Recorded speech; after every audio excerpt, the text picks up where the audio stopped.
السلام عليكم ورحمة الله وبركاته. أهلا وسهلا يا شباب. مرض الاي بي في الدجاج من أخطر الأمراض اللي بتصيب مزارع الفراخ، ده لأنه مرض بيسبب نافق عالي جدا وكمان بيفقد وزن الفراخ. دلوقتي حالا في حلقتنا النهاردة هنعرف إزاي نتعامل مع المرض ده من أول برنامج الوقاية والتحصينات مرورا بالعلاج المناسب وبعد كده التطهير المناسب، وإزاي نتفادى المشكلة دي إن هي ما تتكررش عندك في المزرعة. حاجات تانية كتير ومعلومات كتير وتريكات وحركات هنعرفها داخل الحلقة، لكن ما تنساش قبل ما نبدأ كالعادة تنزل حالا في التعليقات لإما تصلي على حبيبك المصطفى عليه الصلاة والسلام، أو لو عندك أي سؤال انزل اسأل في التعليقات، وإن شاء الله نكون عند حسن ظن حضراتكم. ويلا بينا حالا نبدأ على بركة الله.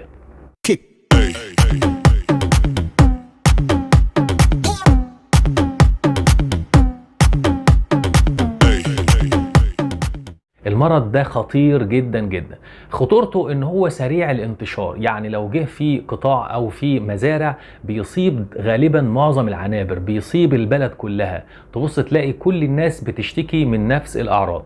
طيب ايه هي الاعراض يا دكتور علشان نكون فاهمين يعني ايه اي بي، وايه هي الامراض المشتركة اللي ممكن يكون انت بتهيأ لك انه اي بي وهو مش اي بي؟ شوفوا يا جماعة، هي التشخيص بيعتمد على حاجتين: الأعراض الظاهرية والتشريح. بالنسبة للأعراض الظاهرية هيكون عندك شهقة وصرخة، وإحنا كلنا بنسمعها وبنشوفها في العنابر.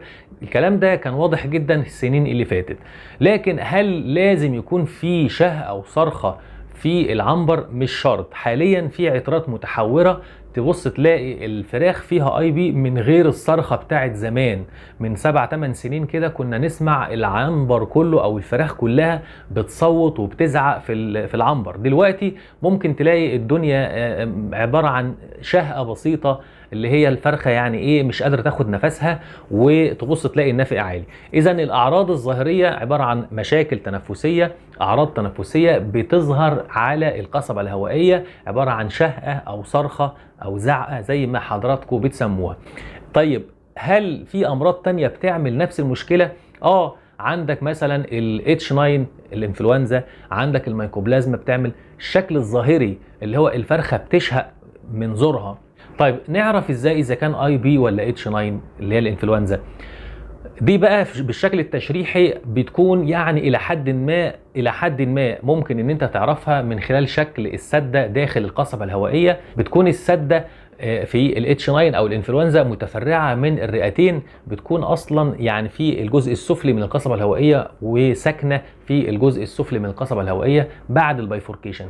في الاي بي غالبا بتكون عند البايفوركيشن لفوق، يعني بتبص تلاقي السدة طويلة شوية، بتبص تلاقي السدة في اتجاه الزور اكتر من اتجاه الرئتين. لكن مش هو ده التشخيص الصحيح. احنا التشخيص الصحيح انك تاخد عينة وتروح المختبر علشان تتأكد اذا كان فعلا اي بي ولا لا، لان في فيروسات كتيرة من الاي بي بتتحور، وبالتالي الشكل التشريحي ما هواش يعتمد عليه.